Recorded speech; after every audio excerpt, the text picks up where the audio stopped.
and it started. Dope. Excellent. Dope. All right, cool. So we're just going to do the show now? Bam, bam. Hit record. Yeah. Yeah, I think so. Sorry, a little bit of the fall there for everyone. That's all right. Yeah. All right. Well, cheers, Chris. And I'm Yeah, sure thanks next for setting time that up, it man. will be a lot That's less okay. fiddly. Yeah. Cool. So, what are we talking about? I can't remember what we're talking about now. Well, dude, since you ask, I think probably we should start off by introducing ourselves, don't you think? That's Because true, actually. potentially there will be people here who don't know who we are, and they're like expecting Chris to like explain Gene Stealer cults, and then they'll be like, "Oh, who are these guys? These guys are Yeah. dumbasses," and they should at least be aware of like what dumbasses they are listening to. You know what I'm saying? Yeah, I think that's fair. I mean, I've been on one, so they'll know what dumbass I'm going to say. But, you know, me and Chris have done a Necro one. Right. And I was on the But, Dark Eldar one. Speaking of that. Yeah. That's Yeah. Oh, he goes. Oh, yeah. He goes. Oh, yeah. That one. Oh, right. Oh, embarrassing. I see how you are. See, Chris is here. He's the Ventru in the background. Did I use the? Right, I'm just did I use sat. the right I'm clan? just sat fucking painting miniatures as you talk. Oh, okay. Are you listening? Whoa, live? well, you can be on if you want. I mean, don't feel like yeah, you can't. you've got a topic, and I'm just gonna chime No, in we don't have on it. it. We don't. You- Our topic is Warhammer. Well, there's a Yeah. lot of cool stuff. We've got like Skirmish Weekend coming up, haven't we? That's going to be interesting. What do you think? What do I'm you think? I'm so deeply uninterested by that. Like I'm What? just like thanks for trying to make something out of nothing, GW. I love it. Good work. Good work. What? What? You've got the GW fear now. Like, how good's it going to be when we see all the new Warcry shit? Because it's mainly Warcry, right? When they're saying skirmish, they mean Warcry, and we've got all the fucking Realm of Beast stuff. There's a new logo. It's going to be cool. It's going to be so cool. That's what you're gassed up for, is a new logo for Warcry. No, but it shows there's going to be more Warcry. And there'll be a £180 box set, and you'll say, I hate this box set, it's the worst box set, and then you'll order the box set, and the box set Dude, will I'll arrive. probably buy the box set for the terrain. The fucking Warcry terrain is not to be mixed. It's so good. It's the best. I mean, I've never played Warcry, but I love the terrain. It's Warcry, very good you're game. missing out. Warcry is the fucking balls. It's just awesome.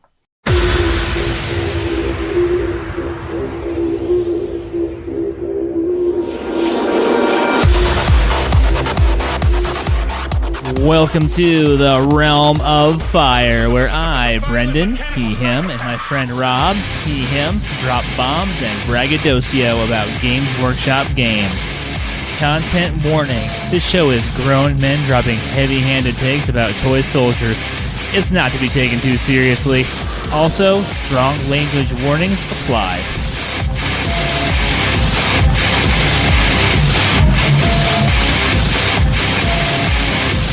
In America, balls means not good. Well, I use balls as in dog's bollocks. So yeah, it's good. Oh. Yeah, it's Well, really but that's fucking a good thing. You know, in Britain, Yeah, in the Britain dog- you the dog's want bollocks. balls.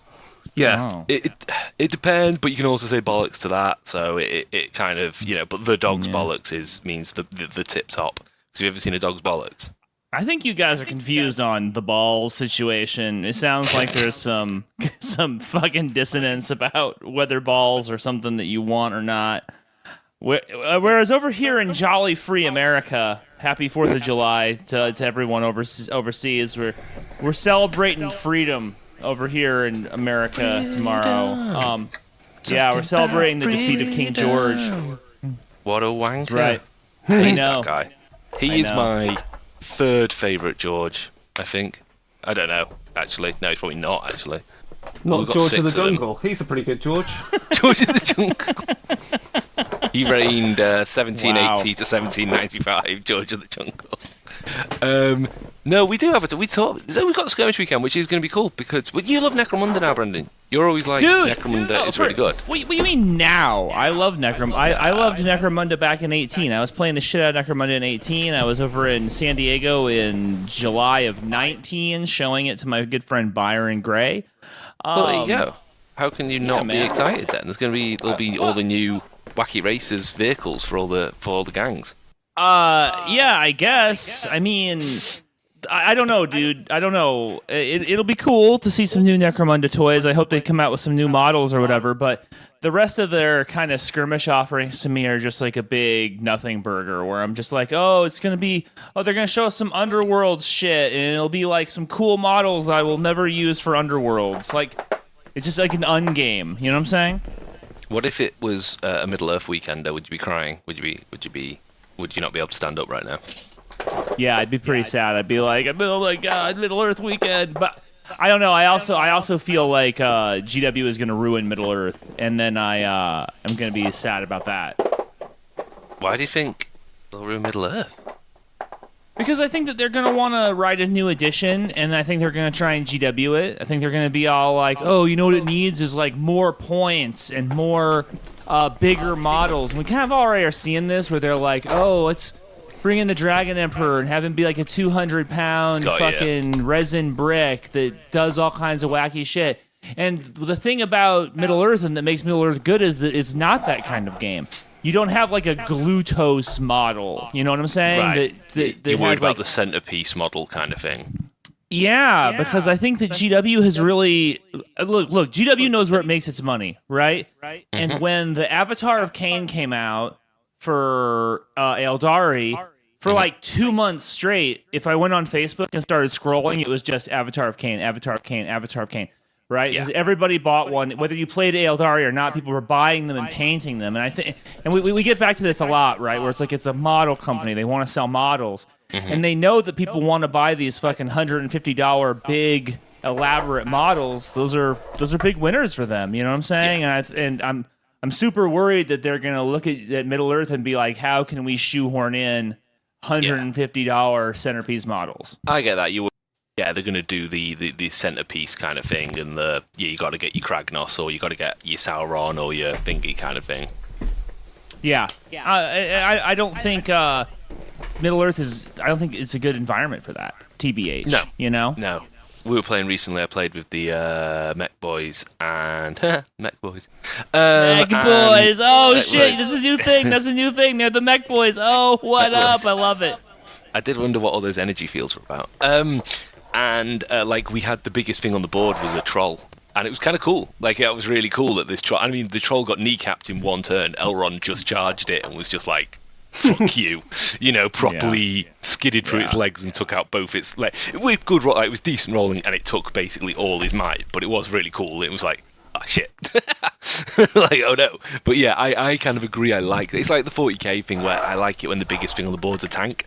That kind of looks cool when, you know, like a guard army and the biggest thing is Elimin Russ, and you're like, that's cool. That, you know, I remember those days. I remember them. You know, the biggest thing I had on the table was a Carnifex and a Hive Tyrant. You know, that's classic. And those were like really scary models. You were like, what am I going to do about the Hive Tyrant? You know, that was a whole thing you had to think about. That was fun. That was what made those games fun. Yeah, 100% that was the thing. Yeah, and I can see that the fear of that, which is why kind of the skirmish game is stuff, because again, something like Warcry, the biggest thing currently you can have on the table is an ogre.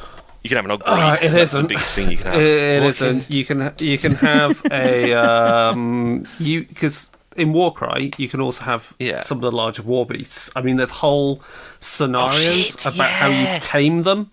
So you can get I think if you're orcs and Gits, you can get an Arachnos. That's all kind of very special, though, isn't it? Like, you've really it's not like you can't just field it, whereas in 40k you can be like, okay, I've got 2 Bane Blades, and that's a legal army, and you're like, oh, shit. Yeah, if you're doing points balance type things, then sure, you might do that. But if you're going to do the campaign play, then you're not going to start with a giant fucking Chimera. And a Chimera is also another option, but but you're not going to start. You've got to be like a legendary quest. You've got to go tame it. Like, by the time you get to it, you are high level. You are already. It's not like you can. I mean, even an ogre, I don't think anyone can start with that. But there we go. Yeah. But the fun thing about those beasties, and go back to what Brendan's saying about like, you don't see big things like that as much in Lord of the Rings, Middle Earth, is you can still use those big beasties as wandering monsters within your Warcry game. So when you have the event cards turn up and it says, "Oh, put however many beasts down." You can choose, rather than deploying, say, some Furies or some Raptors, you can just go, screw it, you want to put a Chimera down because I've got one in my collection, and you put one down. It doesn't mean it's going to be on your side because of how the rules work, but it just means, you've got something on the board that looks kick-ass. Yeah. I think that's a place where Necromunda could improve, is we could get more wandering monsters, like... to really kind of spice up the environments. I think it'd be really great because that's something that Frostgrave has and that Frostgrave does really well, is this idea that there's just like stuff kind of in the buildings and shit. And I would love it if when you're playing Necromunda, it would just add that new level of complete swingy random granularity where it's like, oh, you go into this crack house and then there's like a fucking tentacle monster in there and then you have to fucking fight it too. That would be super awesome, and I would be very happy if we saw something like that. Yeah, like not just the amble, you know what I'm saying? Forbidden Psalm does that really well. The Merkborg miniatures game, that's got a really good system of your random bits or scenario bits, but either way, something that will come and eat you, and you're just like, shit. And I think Necromunda can easily do that, right? Because you can just have them as random events, like the old, what were they called? Treacherous Conditions. Do you remember the Treacherous Condition tables? Yeah. You could have that kind of thing. They were cool. I think there's because with Necromunda there's let's say, I'm just trying to wrap my brain. There's the Sump Beast, which you have as a little counter that moves around in some scenarios. That's one random monster. In one of the White Dwarfs there was build your own creature, and that basically meant you could you could replicate a gene stealer with it, so you can create quite a few different beasties with that. There's this thing from the Sump scenario, which I've played and is terrifying in New Necromunda. So yeah, it's doable. And then also you've got all the rules for in the Book of Peril, which is for the Mega Flora. All the right. What you call them? Yeah. So you can do it. I think it just requires input from the arbitrator and the players. I need to get like fully caught up on all my Necromunda books. I'm like kind of like woefully behind. There was a time when I was buying anything that would come out, and then there was this weird kind of bulge in like 2019 where they just came out with like a lot of stuff really fast, and I kind of lost track of it at that point.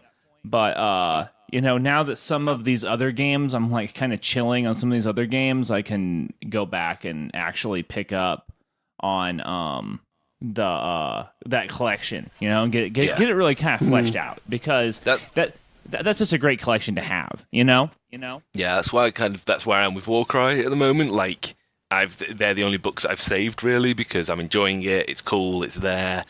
I don't have a huge amount. What do I really have to catch up? I suppose the Blood Harvest box. Like, I assume there's a book in there, kind of thing. Like, I should probably get that second hand or something. Yeah. I don't think it'll add anything, but I just feel like I should. It adds a little bit of like narrative. That's what I want, about what's going on. Rules wise, there's nothing really new in there except for the rules for the specific terrain, like open up the sluiceways and they're basically, it's lava is hot. Lava is bad. I love that terrain. That terrain is so dope. I want to use it for Necromunda. I want to use it for Mess. I want to use it for Messbeg and recreate the best bits of the Hobbit movie, where you've got CGI dwarves on metal trays flying around molten gold. I can't wait. Yeah, it's gonna be that's great. A whole board. It's really the good. thing is like, it's what Tolkien would have wanted. You're joking. No, I know you're joking, but like, it would actually make kind of a cool like orc. Like camp where they're Isengard, destroying right? nature or whatever. Yeah, the Isengard mines. You literally use it for that, and it would look fucking brilliant. Yeah, 100%. It would actually look great, but I want to fill it full of gold and then have CGI dwarves running around. Thinking Great. This is why tell me this how is that why goes. Tolkien was crucified. This is why he was crucified. My history's not too sharp, but I think Tolkien was crucified. Was he? Wow, you guys are weird over there. You guys continue to get weirder. Are you sure he wasn't Wicker Man? It seems like might be more of a thing. He had to listen to the Iron Maiden album "The Wicker Man" on repeat until he shot himself. The Wicker Man may come. Are we allowed to put music on this podcast? Wow. My old time that's great. will come. The shadow of a wicked man is rising up again. Your time will come. Your time will come. Dude, how are you still podcasting when you've got those pipes? I don't understand. I should be on stage in a West Ham kit, like just pumping my fist. You should be on Eurovision, dude. Love Eurovision. You don't say a bad word against Eurovision. I will end Did this I podcast. say a bad word against You did Eurovision? not. I just said you should be on it. I should. I said you should be on it. It's true. It's going to be held in Ukraine, I'm told. When they kick out the Ruskies. This is what I heard. We're probably going to hold it, which is actually quite exciting. Yeah. It's a very good show. you guys are like, fuck that. We're actually gonna take over Eurovision and not fucking war-torn Ukraine. They're Deal not with going that. to be able to, because it costs so much that even if the war's over, they've got to like rebuild hospitals and shit, as opposed to. I know. Yeah. That when they started bumping their gums about that in the Western media, that was like to me one of the most kind of like eyeball bulging moments. And I was like, that is a little bit of a weird thing to say, Zelensky. Yeah, we're gonna hold Eurovision. Strange. Yeah, So we're gonna hold speaking, Eurovision. I was like, are you now? All right, well, let's focus on like getting the tanks out of your country first. Yeah, let's blow up the That's Russians first and then thing we'll do it. More importantly, then, not more importantly. Sorry, that's incredibly disrespectful. Let's cut that out. On a lighter note, maybe would be a better way of putting it. Have you received your Age of Darkness box set?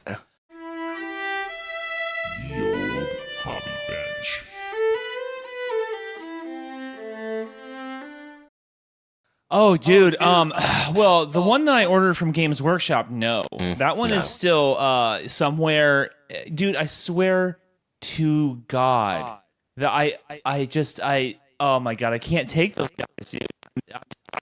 Just thinking about it. So I got my pre-order that had my Book of Traders in it, and then it had the fucking special coins that you get for pre-ordering. But it did not have the Age of Darkness box. Which is amazing. Okay. Which is amazing that someone packed that and was like, I know. They want the coins. They obviously want the coins, but they don't want the product. Here's your coins, bro. We're gonna leave the $300 box out. And so I mean, I was because I have a week off coming up, and I was just like so stoked to be painting up the models in that week off. And I just rage, just went over to my fucking computer and I sent an email to them being like, where is my fucking box? Please advise. You know, I hate being rude to customer service people.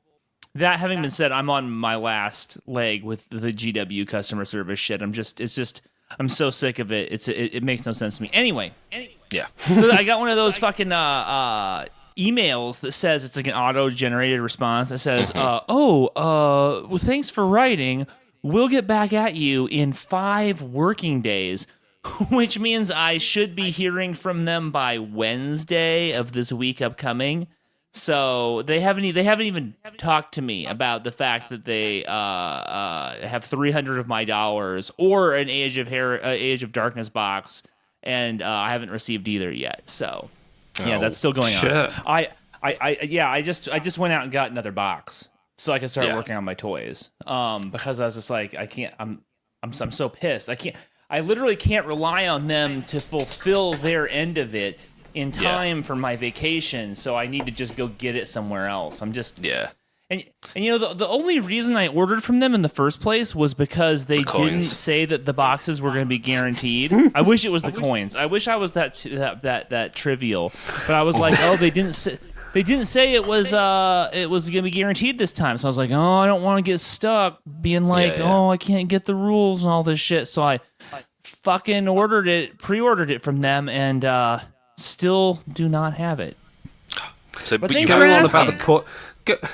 going on about the coins, it sounds like you're like a Power Ranger. Like, I need the coins. The coins. Send me the coins. Yeah, it's you have a copy so now, I got though, right? Yeah. So I mean, what's funny is because I did get the box from a different source. Yeah. So now I still have the coins and I have the box. So I guess I mean, we do need to figure out, me and GW, this $300 that I gave them. Yeah, like are they like $300 a credit would be better now, though, right? Like you'd rather get that than another box, right? No, well, I'd rather them just give me my money back, since they can't. Since literally we have this arrangement. I have this arrangement with them where I give them money and they give me boxes of toys, and I can fulfill my half of giving them money, but they can't seem to fulfill their half of giving me toys. I would much rather just have my $300 at this point, and I can go to someone who can reliably be depended upon to give me toys. You know what I'm saying? That's like it's like they don't seem to understand how capitalism works in this very fundamental way. They just think that I just give them my money. Speaking of, I know where you got your second box set from, and you are the worst anti-capitalist I know. What? Because I bought it from fucking Bezos. I got it from Bezos. Dude, I went on. You I went fueled online. up his next rocket with $300. I was looking around at the fucking the retailers, the independent retailers, and everybody was sold out. And then like Bezos had it. He's like he literally was like, I could have it to you tomorrow, bro. Yeah. And I was like, fuck, I can't. Good. Just like, use that anger, Brendan. You get, dude, man. I want to paint my models. I had been waiting 2 weeks since everybody else had it, and it's just like, I don't know, man. I'm very. Don't worry, as you can tell, I'm very worked up about the whole thing. Yeah. What legion are you doing? Death Guard. Death Guard. I thought you said Duck Guard for 1 second. I was no, like the DuckTales or something. DuckTales. Every day I can see. It's like Mortarion just jumps into a big pit of pus or something. Oh, okay. All right. Cool. All right. Good. That's great. You're doing the goodies. The loyalists? Is that what you mean? No. No. The Horus, the goodies. Yeah, no. I'm doing the real Death Guard. To answer your question, I'm doing the real Death Guard. I think I spoke about this on the last show, but I did the escape room, the 40k themed escape room recently, and we lost a lot of time because I kept shouting for the Lupercal every time we exited one of the little rooms. It drains the time. Oh, so you went to the escape room? You did? I don't think you mentioned that on. No, I think I mentioned it to Chris. See, I'm confused now. I'm in some weird. Like, I'm in a flux place now. This is proper warp stuff where I've recorded one with Chris that hasn't come out. But my last Realm of Fire show, it's all like, I'm like fucking... Okay, well, I'll wait to hear about it on there. Yeah. They had... This is the escape room, though, not the laser tag. No, there is no... Oh, laser tag... There's a 40k laser tag? Yeah, in America. Yeah, there's laser... They had laser tag for fuck's sake. Adepticon, I think. And it was like Kill Team themed or some shit. And I was just like, there's no way I'm like waiting in line to do that. The 40k escape room, I just wanted to end, and they're just like, no, there is no escape. It's 40k. Like, no. You wanted it to end? Yeah. Just like, no. There's only war. It sounds great. When somebody says, I just wanted it to end, it just sounds awesome. They hand you a las rifle and go, right, off you go. They wait for you at the end and you get lobotomized and turned into a servitor. That's all. Just stuck into the wall. It's all right, cool. Humanity rules, man. So you're doing the Death Guard. Has anybody played any games recently? Not this week, because I've been painting my metric ton of Necromunda stuff that is literally on the table in front of me. There is a right, you got the what's it called? You got the big truck. Yeah, I've got the Ridge Hauler, which is about 70% done. I'm just painting the crew. It's a really great kit. I can see how they can make lots of other vehicles from it, from the chassis. So that'll be good. I've finished painting my Goliath truck. That's cool. I'm painting some Enforcers, the dudes with shields, and I'm partway done on the Ashway Helamite Riders and the Orlok. What are they called? I don't know. The quad biker dudes. The Buggy Boys. Yeah. Oh, and I've also got my Van Saron grav cutters, and they're all primed, zenithal style with red. So they just need highlights and shit. Very cool. Wow. Very nice. very cool. So speaking of the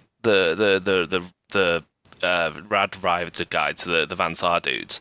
So I've been kind of inspired by them, and I kept sending you like images, Chris, of the stuff from like 2000 AD, like Chopper and stuff. Oh yeah. Because I kind of want to do some. I kind of want to do some 2000 AD stuff, and I want to do some generic aliens. And I was thinking, I want to float this with you two. How do you think Kroot would look with like skink heads? Because they're in proportion.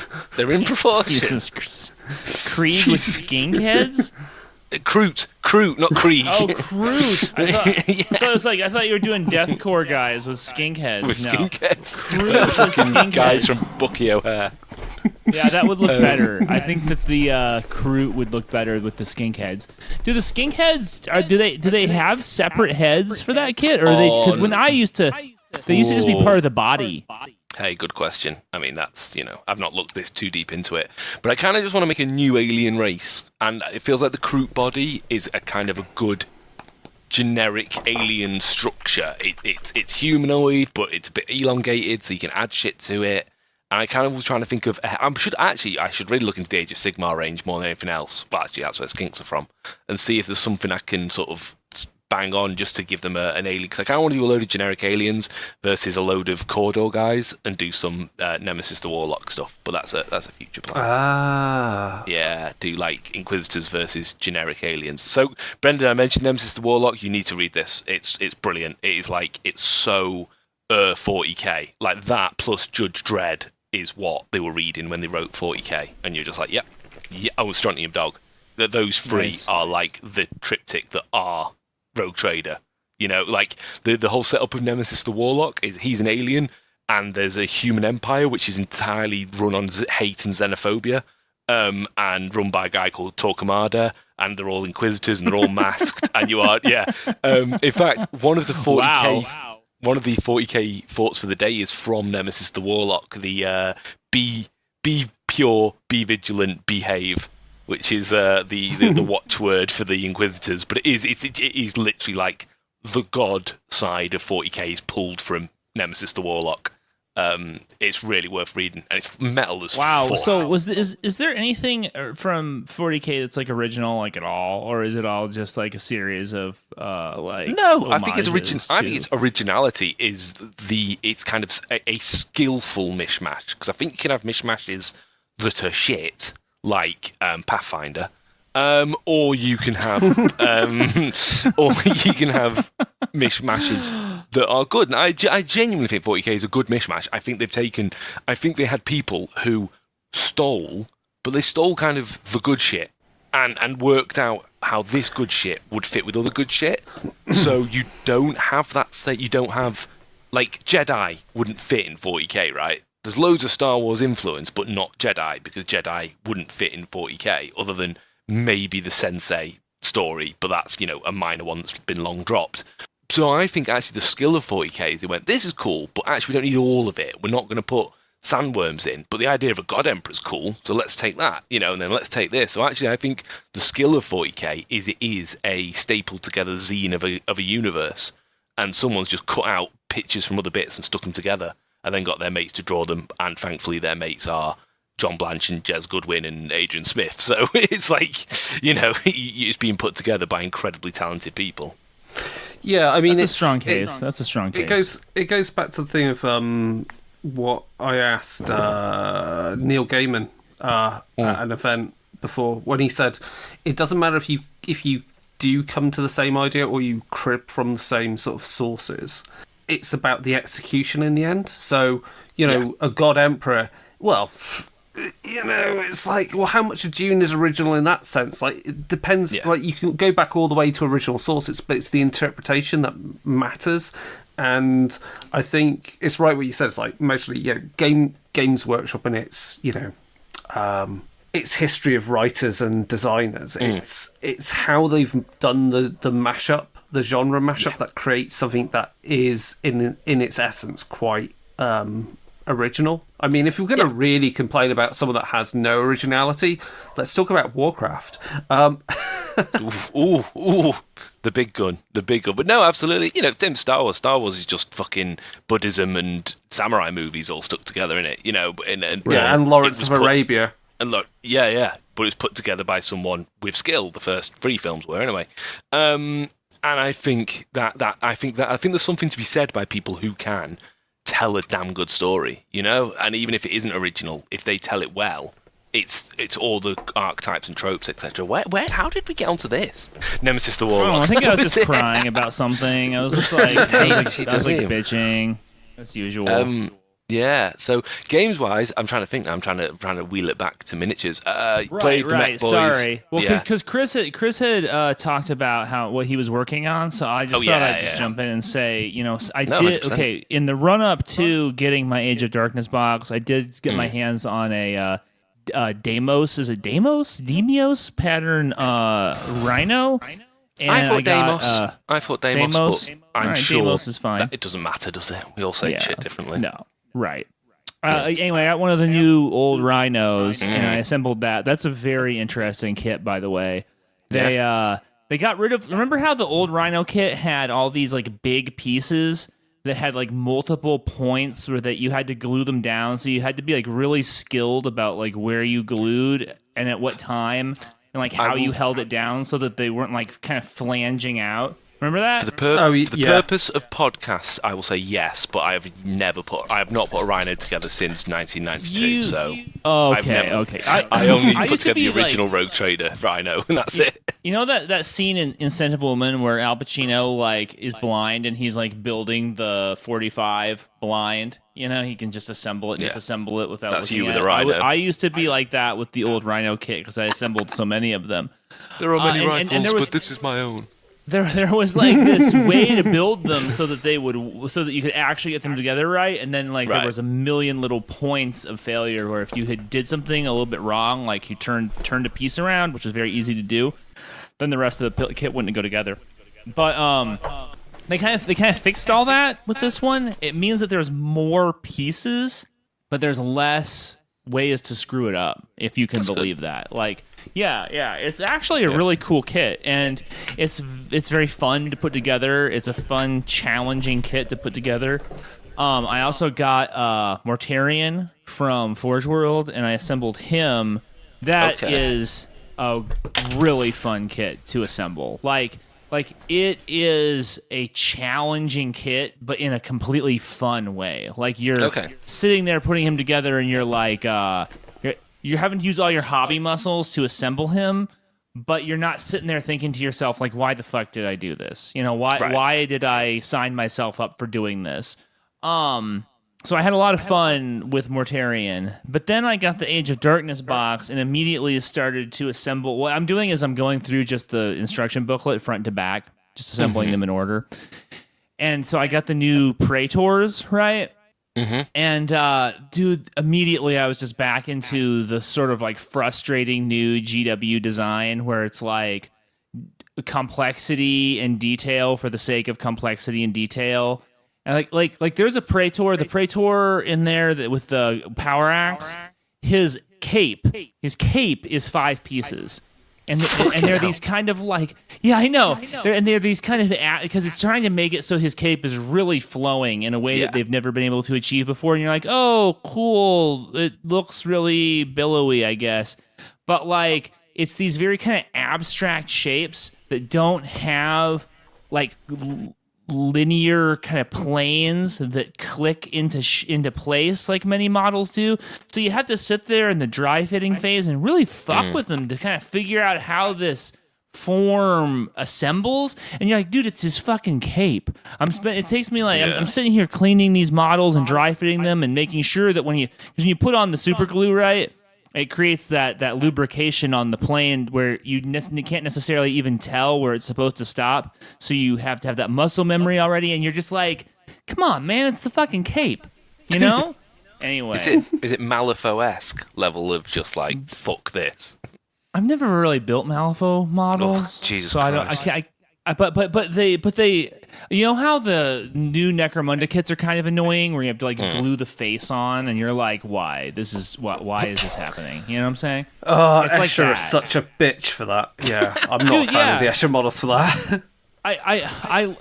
I feel like my friends who are playing Necromunda right now, we all love how detailed the Necromunda kits are, but we all bitch about how unfun they are to assemble.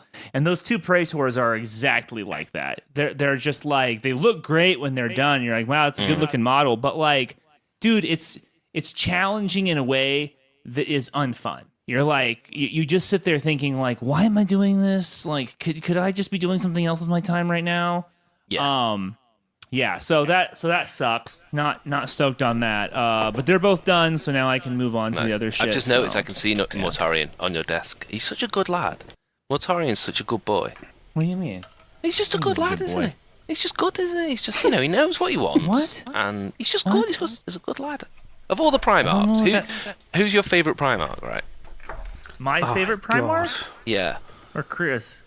Both. You're both on the call. It'd be rude if I asked one of you, not the other. Can I say something here? Okay. I hate the way they write him in the books. I hate the way they write Mortarion in the books. Okay. Because he doesn't make sense to me the way they write him in the books. In the Horus Heresy novels, they write him as like this goth edgelord that's like always like coming out of the shadows with his like fingers steepled, and he's always like, "Oh, I'm drinking poison out of a cup." Ugh. Like, am I grossing you out with my poison drinking? He's such a nerd. In the books, they write him as just this totally cringe-inducing nerd. I've got disease, I don't but feel... you've probably not heard of it. Yeah, dude, exactly. He's just like the scene in Flight of the Eisenstein when he is interacting with Garrow, and he's all like, "Oh, Garrow, I've noticed you on the battlefield. Would you like to drink some poison now?" And you're just like, I was just like, and Garrow's like, "This is such an honor to drink poison with Mortarion." And I was just like, this sucks. This scene so fucking sucks. Just you go, boo, boo, get out of here.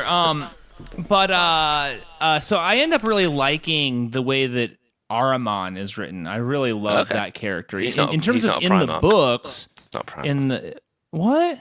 Ahriman. What do you mean? Magnus. Did I say the wrong guy? You said Ahriman. Magnus, dude. I was thinking Magnus. I was thinking That's Magnus. how to start an That's my Interlegion war right So- there. Little Freudian slip there. Yeah. Little Freudian slip. Yeah, I like the way Magnus is written. I really like his character, and I feel like he's very sympathetic and like easy to relate to. But like Mortarion is my favorite Primarch, even though they write just him not like in a the fiction. pud. So That's fair. So Chris, what is your answer?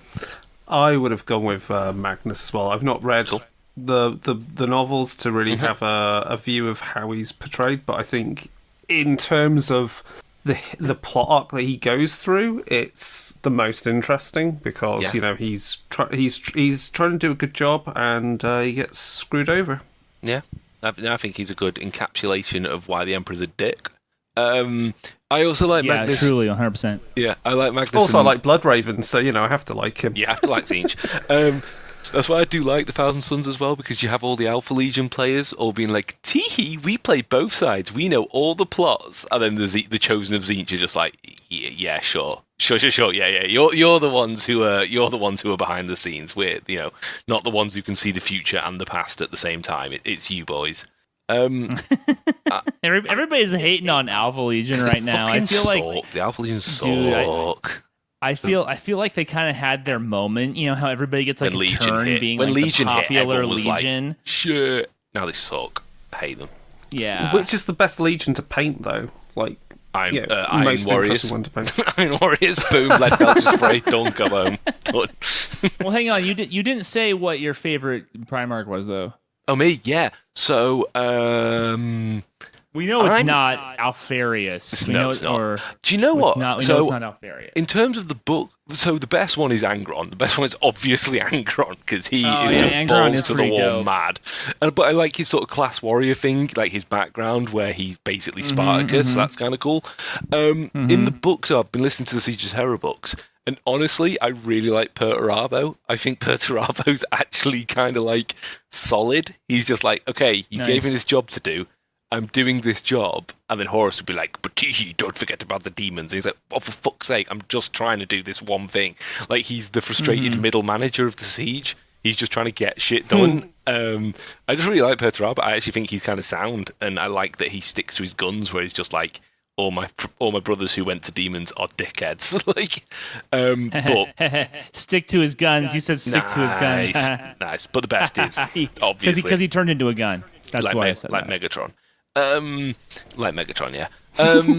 Coronation the Emperor. That's bad comedy. But it's Angron. The correct answer will always be Angron because he just fucking rules.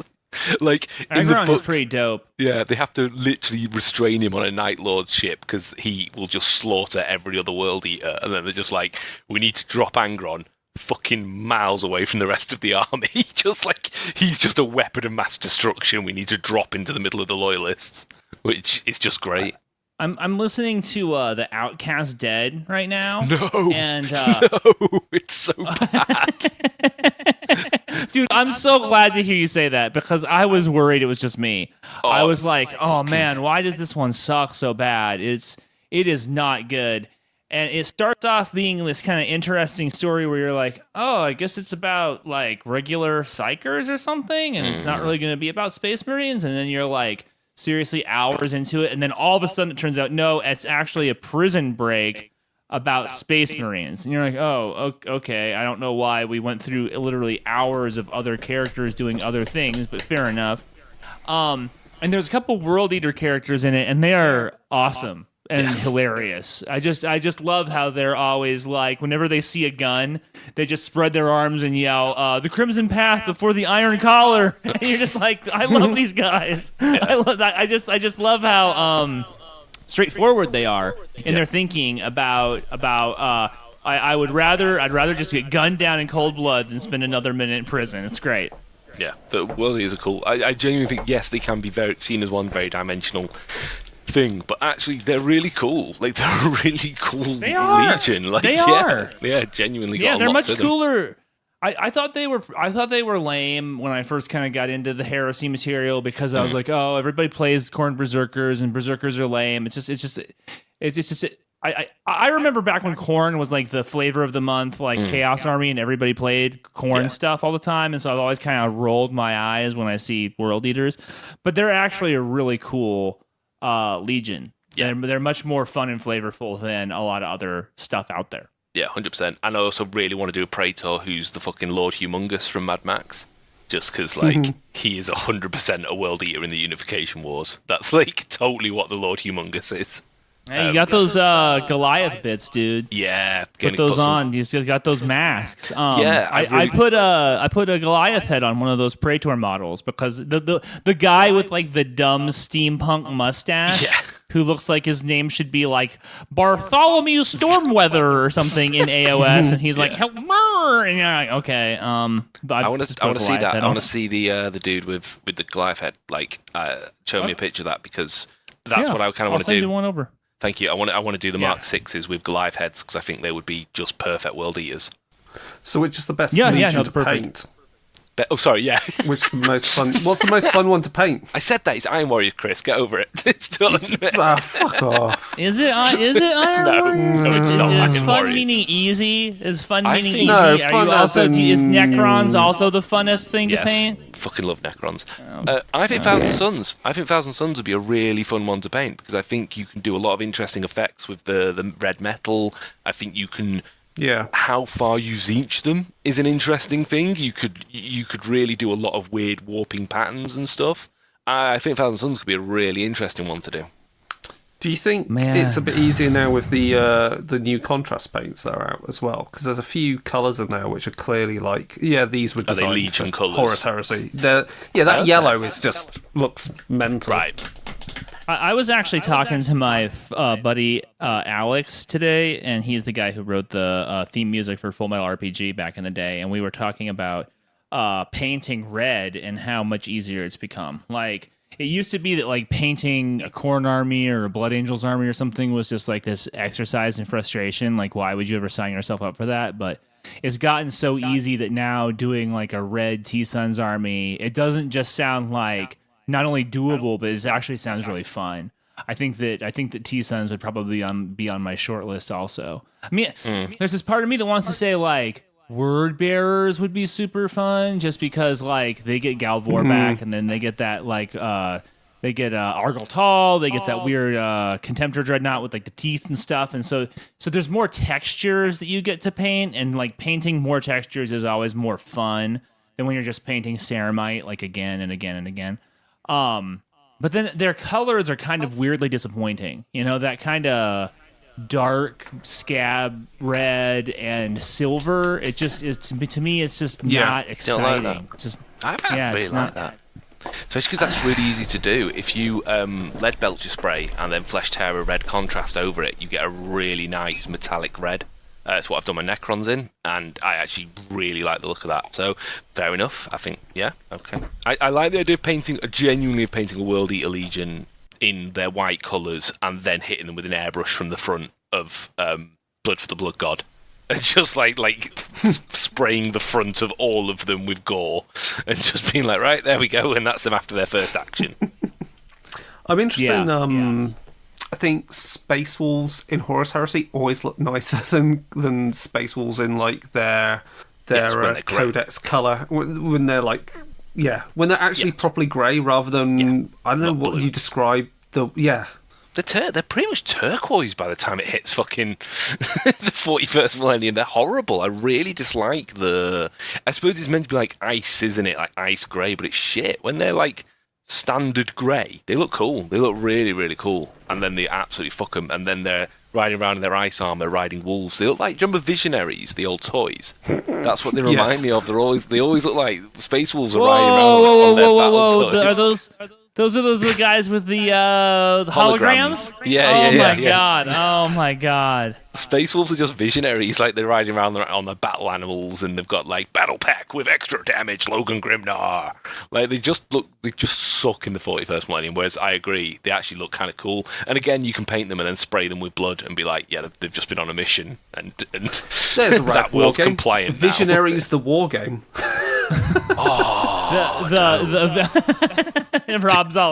Rob's like, I love the nostalgia property of Visionaries. If Cool Minion are on this call, that's an £1 million Kickstarter done right there. No, not even. That's a $100 Kickstarter, because who even remembers that outside of you? Like I keep waiting for somebody to actually do a Masters of the Universe one, like a real Masters of the Universe miniatures battle game. There is one. Yeah. It literally came out this year.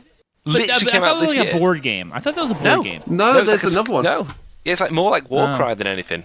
Oh, really? Is it like, good? Yeah, my friend's like painting up at the moment, and the stuff is send me a link, beautiful. Dude. I will. No. Yes, it's got hexes and shit, but it is. Oh, you see, that's why I thought it was a board game. I saw it online, and I was like, "What's with these hexes and shit?" Just change it to an inch if you're really that. But no, it's like a proper miniature skirmish game. You should get on it. Is it? Well, maybe I should. I promise you. I should.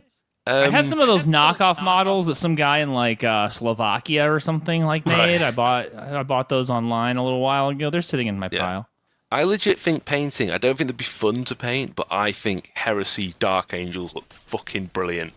You know, when they're in the black with that red stripe down the beak, and you're just like, that looks fucking cool. I really think they actually look decent, especially with that bit of Horus Heresy art where they're all charging, Rogue Trader art, where they're all charging forward.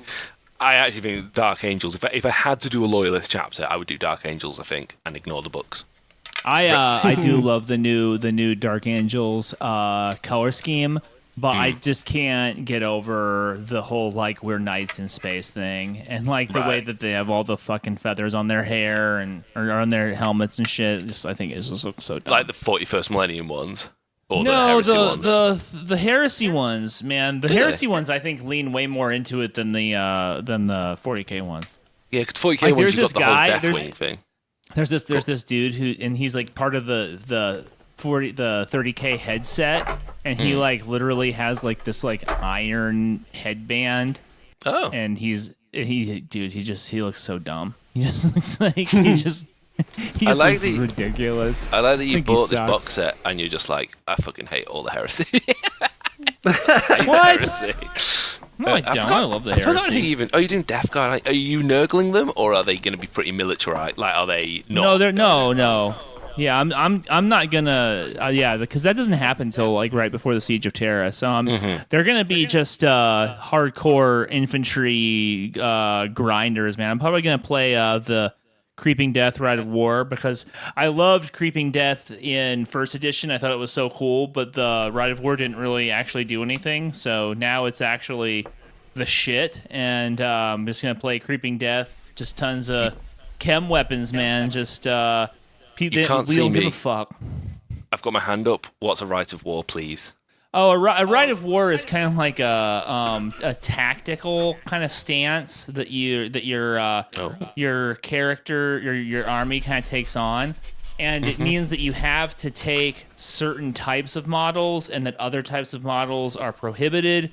But then you get like a special power, and so the special power of the Creeping Death Rite of War is great. The idea is that the Death Guard have been shelling the battlefield before the battle with chem and rad weapons. And so all area terrain on the board counts as dangerous, like all of it. Okay. And then the Death Guard members of the army don't take dangerous terrain checks. They're completely immune to them for the purposes of that battle. So it's like so the whole army, the whole battlefield is just supposed to be like this like steaming chemical Rad waves fog, while you're yeah, playing, yeah. which I just love it. I just love it. And then yeah, with the fog, their deployment zone, the Death Guard deployment zone for that battle, they all get the shrouded ability, which means it's just basically like a 6+ FNP, but to represent the sort of like chemical fog that they are marching out of, which I mean I just love. I love the imagery. Are you going to do some? Get some wire wool, spray it, like, and have it when you set up. Like, that'd be a cool first shot of your army with just the fog rolling out, kind of thing. I mean, that would be cool as fuck. I don't know. I mean, we'll see like how into it my group gets. Like right now, in terms of hobby, I'm building the shit out of a Necromunda city that from my old 2018 collection. Like that I used to try and build multiple 4x4 boards with, but now we're playing 3x3 right now. So I'm just like squishing as much stuff as I can into a 3x3, and that makes it way better. Yeah. So yeah, 3x3 is really good for Necromunda. I think like 4x4 is just too. You need a lot. You need to buy like almost. I don't know. Like I would need to double my terrain set to feel like I've filled a 4x4 adequately. Well, Necromunda needs to be claustrophobic, right? That's hot. The game is it's meant to be claustrophobic. So the moment you give people too much room to breathe, you've lost that feeling. Fuck it, you play Goliaths, don't you, Brendan? I play Goliath, man. Do a 1 foot by 1 foot board, and people can deal with it. Just be like, right, come on then. We're do 1 foot by 1 foot, but also 6 feet tall. Yeah. Do you remember that one they had in White Dwarf? The 18 foot tall board. Was it 18 foot or was it 12 foot? 12 foot, that made more sense. It was like a board you had to use a step ladder to get up and play on. It was well good. People forget that like Necromunda is the only GW game where they actually seem to have taken at least some time to think about the third dimension, you know? And so when you're making your table, if you're like really sticking to that 4x4 doesn't make any sense because you want to build up. You want to build up as much as you can. So if you bring it into 3x3 and then you focus on building up instead of out, like you actually get a much more interesting game because the number of cubic feet that you have is growing much more quickly than if you just had a 4x4 with a bunch of like one level shit on it. You know what I'm saying? Yeah. I may have said this already, but sorry, go on, Chris. I was going to say, and it's also, you can have that same approach as well for if you want to have more, like, even for your 2D games, for your pure Zone Mortalis, you can have multiple 4x4, I mean multiple four tile squares. Yeah. But you have lifts that mark where you can go between those zones, so it represents different levels. So you still have you have the 3D element in the sense of you can go from this level to a higher level. You can't shoot between them because of the platforms are in the way, essentially. But it means you could do some shenanigans where you go up one lift and then jump down a hole onto another area and do interesting stuff like that. So yeah, there's lots you can do with it. Yeah, and then Remember tunnels. Tunnel the fight. good fucking Judge Dredd movie? The one with Carl Urban in it? And that basically is just a fucking dungeon crawl. That movie is him dungeon crawling up a hab block rather than dungeon crawling down. And the way that the movie changes based on what level he's on and the different environments that he's in and stuff is what makes that movie fucking awesome anyway. So you should definitely be like turning the ship into the wind on that stuff when you're playing Necromunda and kind of trying to think in that direction, you know? Yeah, and I really like a board that changes in terms of, so the lifts, for example, you're saying, Chris, they might not be under anyone's control, so you might have to just time it when you get there. Or you got fucking bulkheads closing and opening and shit like that. So certain, you might think you're safe for a couple of turns, and then the bulkhead opens, and you're like, "Oh shit!" Necromunda really, as Brendan said, the terrain is the third army. You have a gang, you both have a gang, and then you have the terrain. Yeah, you can do stuff like you can say like one area, or even if you do the normal, I say regular like Sector Mechanicus, that's where you're playing full 3D. You could then treat the lower levels as flooded, so that entire area, if you half rate movement counts as toxic. Good luck. Yeah, hopefully it's water. Hopefully when it's flooded with grey water. It's grey water. Don't get pinned in it. There's some. You could even fucking or lights going out. Yeah, you'd battle right and have sectors shutting down, closing the board in. There's a lot of inspiration you can take from shit like Hunger Games or Battle Royale. That these bulkheads are going to close down on certain turns, so you've got to fight and get through. I think it's in the Book of Ruin. There's one which treats the board as a rolling road. So you do Sector Mechanicus. Sorry, not Sector. You do Zone Mortalis, but it's a rolling road. So you're literally running through a zone because the zone is like, for whatever reason, like is actually one big giant fucking conveyor belt. Okay, that's really cool. That sounds awesome. So I love it. Let's blend it together. When are we going to be using Necromunda to play like fucking Siege of Terror, Battle of the Inner Palace stuff? Because how good would that be?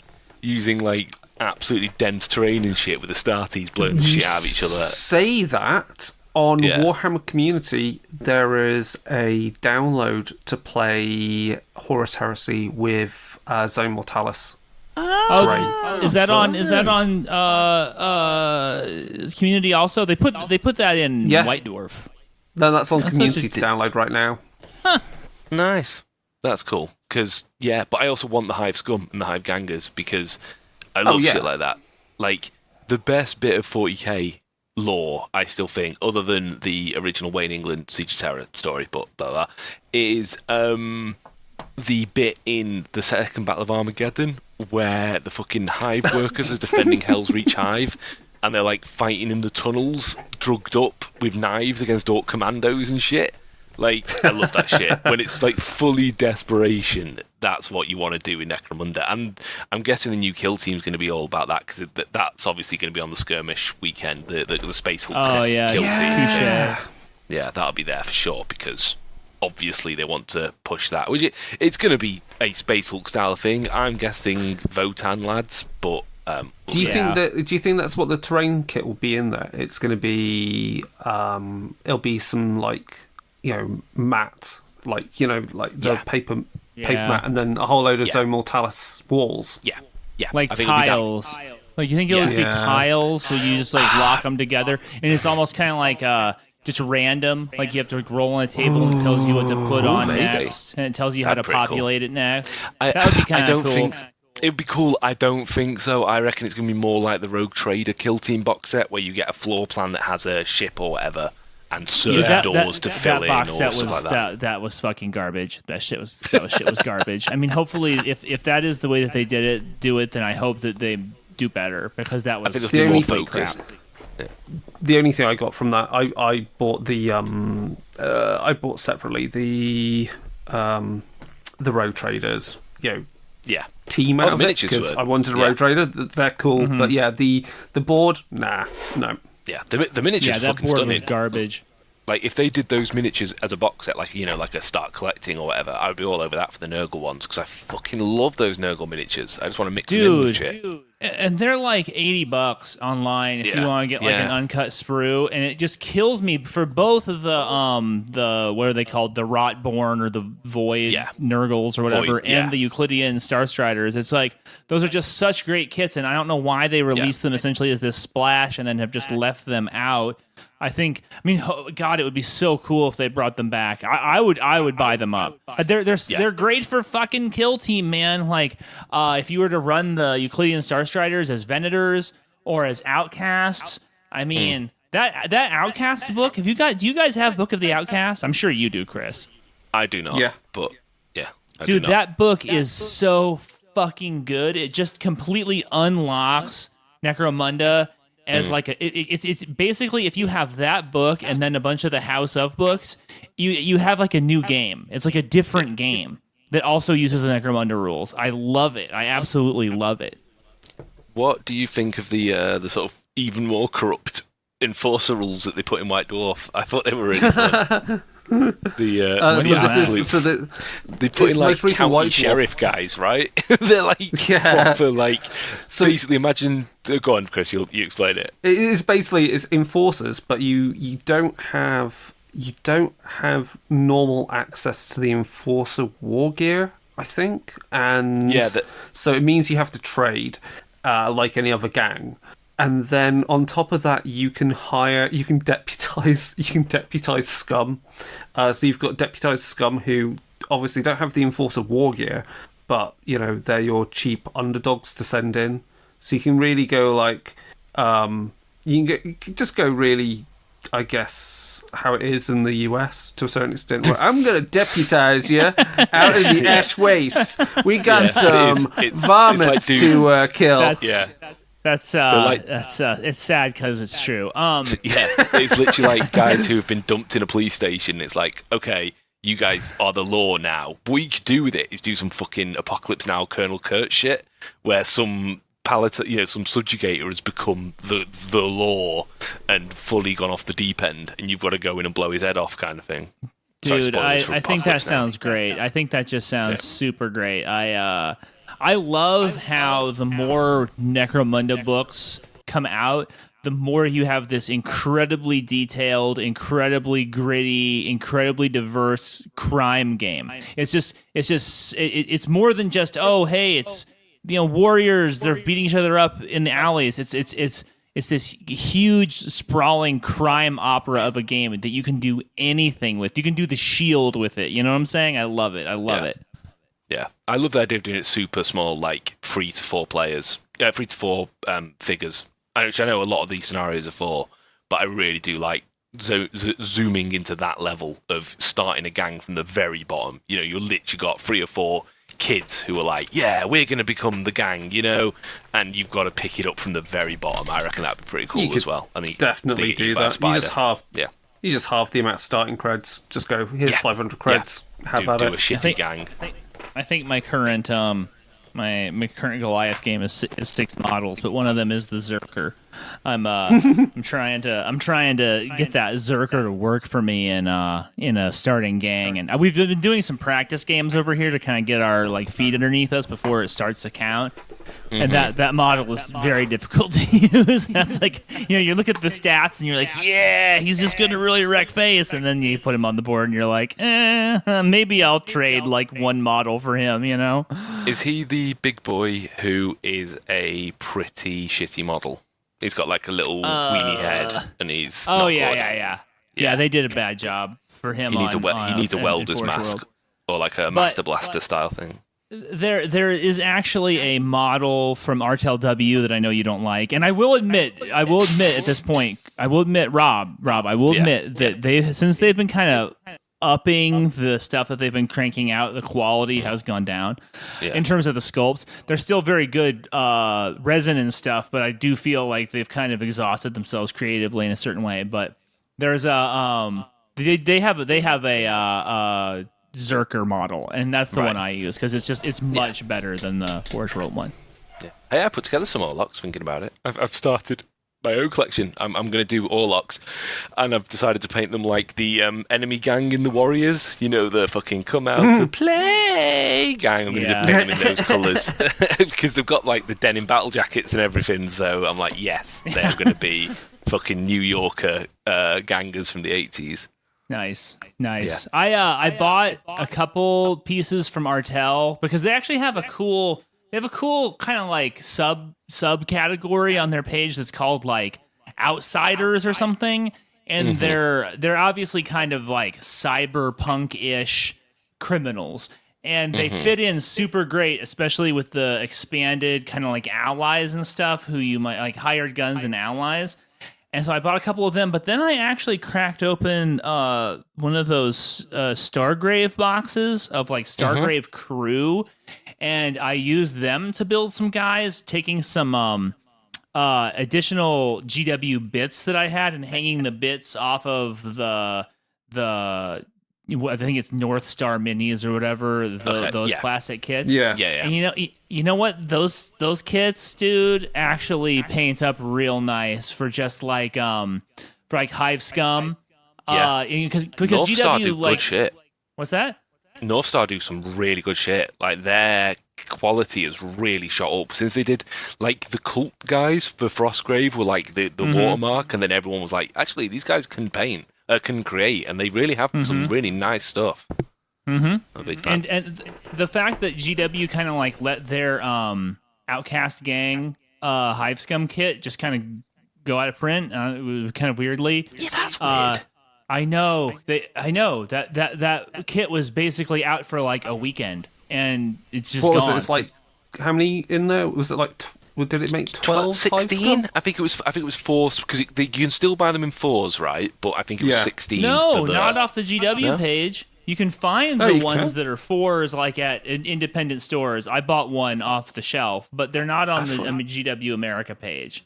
Even the 4 one. That's GW America. You've got no freedom. That's your problems. Have more freedoms.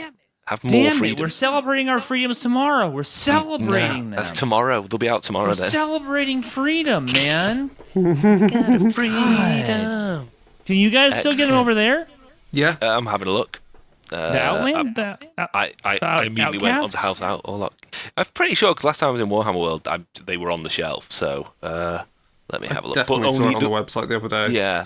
There was a bigger box that has gone, which is a shame. Right. Because, that was cool. I don't know what they'd come under. What would they come under? Palatine Enforcers? I don't know. No, the squats you were just on called them. They were called Outcasts. Yeah, House Scum. Or do you know if what? Scum, weren't they? This is good Scum. radio, actually. It's good radio. Oh, look, No, you two talk about, I don't know, chips or something.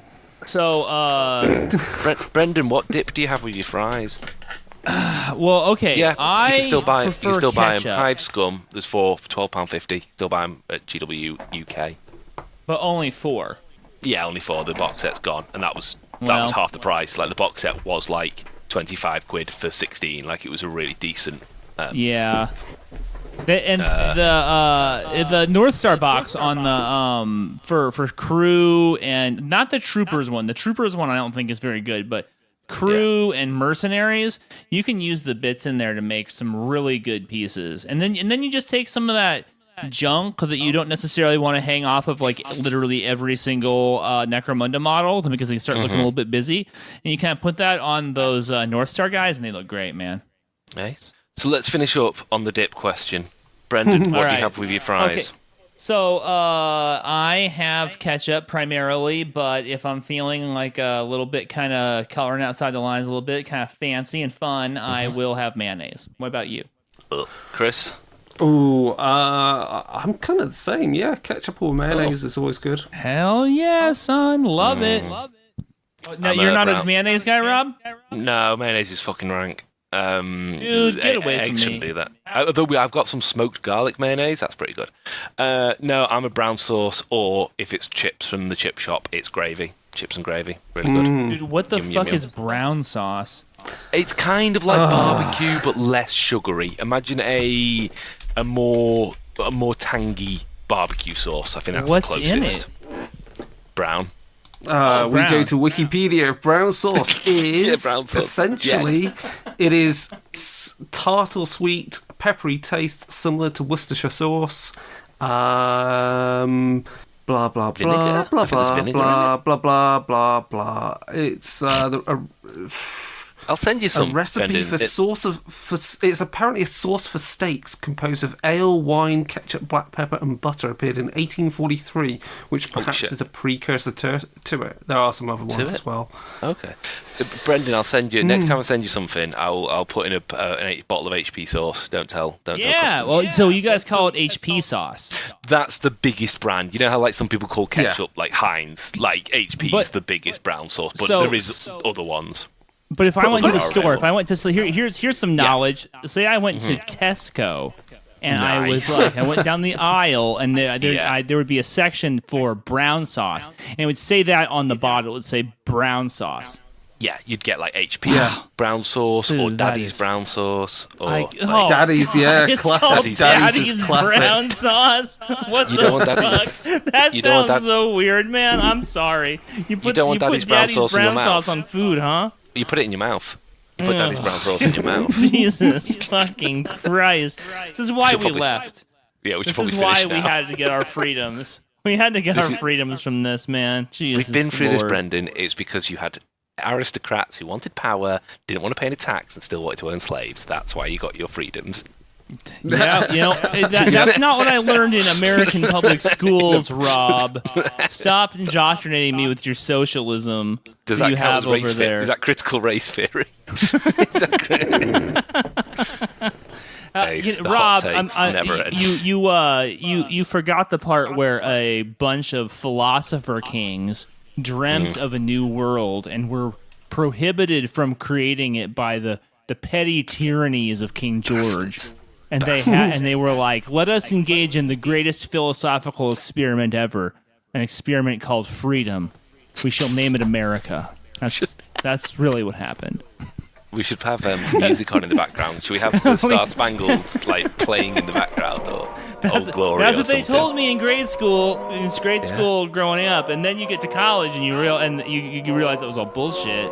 And then an angry conservative says critical race theory. We need to ban the universities because it's the first place that you actually learn real history in your whole life.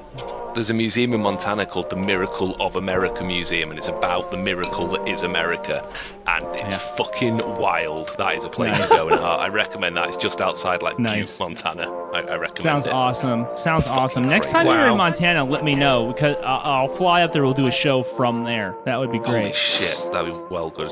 Yeah, That would be good. Right. Okay. Well, we're back. We're back, boys. Yeah, thanks for coming over to the Darker Days Radio feed and subscribing here to listen to Realm of Fire. Thank you, Chris, for hosting us on the Darker Days Radio feed. Thank you for everybody who took the time to listen today, and thanks for making this possible, Chris. Appreciate you, man. Yeah. That's all right. We're going to have more and more content out. I think we need to figure out some Darkhammer episodes. I have no idea what to talk about. Oh no, we're going to do Chaos Gods. We're well overdue to talk about those bastards. I want to talk about the Nurgs, my favorite. Daddy Nurgle, yeah. Nurgle, right. the only real Chaos God, because it's Sumerian. There was a Sumerian god Nurgle. So there you go. Yeah, there's Nice. Nurgle. And the band Korn, obviously. So. Oh, yeah. Yeah, right. Of course. How can we forget? And then there's the fifth god, Slipknot, who he's alluded to in the texts, but he hasn't been revealed yet. That's the Emperor. That'd be well good. Right. We out. Yeah, that's it. That's us done. Late. Bye. Bye.